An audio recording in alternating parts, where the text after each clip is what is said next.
If you've ever used Google or even just thought about how a population might look 50 years from now, you've actually been relying on this hidden mathematical guarantee. Yeah, you really have. We're talking about finding structure, a kind of predictability in these massive, really complex systems. And today, we're doing a deep dive into the math that makes it all work, the Perron-Frobenius theorem. It goes back to Oscar Perron in 1907 and George Frobenius in 1912.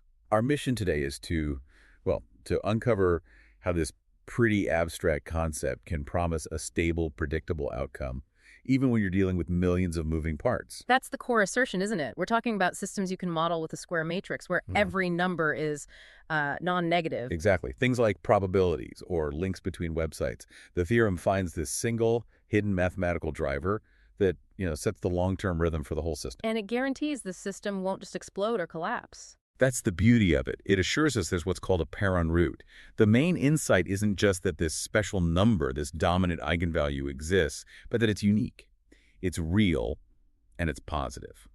Okay, so that number kind of dictates the system's ultimate speed limit, its rate of growth or decay. Yes. It just removes all the guesswork about the final trajectory. So if the Perron root is the speed, then the Perron vector must be the destination, the actual layout of the system at that steady state. You've got it. The Perron vector is the corresponding eigenvector, and all its components are positive. So if you're modeling, say, a network, this vector tells you the exact proportion of everything that settles in each part of the network for the long haul. It's the blueprint. Right. But I remember Perron's original work focused on matrices that were strictly positive, where everything connects to everything. But that's not the real world. Not at all. And that's where Frobenius came in. He expanded it to what are called irreducible, non-negative matrices. And irreducible just means you can eventually get from any point to any other point. That's it. Think of the web. You can click enough links to get from any page A to any other page B.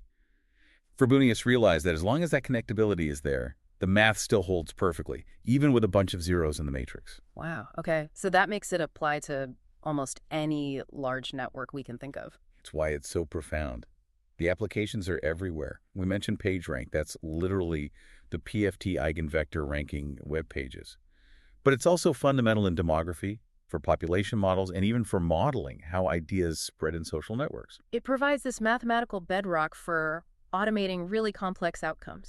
With certainty. And, speaking of modeling and automating complex outcomes, this is probably a good moment to thank our sponsor. This deep dive is brought to you by EmberSilk. If your business needs help with AI training, automation, or uncovering where agents could make the most impact for you, you should check out embersilk.com for all your AI needs. So if we pull back to the big picture, the PFT is really a mathematical assurance. It tells us that these huge interconnected systems won't just drift into chaos. They will find a balance. A unique, measurable, and positive balance. Precisely. I think the most fascinating part is that it tells you not just that a system will stabilize, but precisely what that final distribution is going to look like. It's an incredible testament to how mathematics can reveal this deep, predictable order in what looks like chaos. It really paves the way for so much progress and innovation. It gives us a tool to build reliable systems. If you enjoyed this deep dive, please subscribe to the show. Hey, leave us a 5-star review if you can. It really does help get the word out. Thanks for tuning in.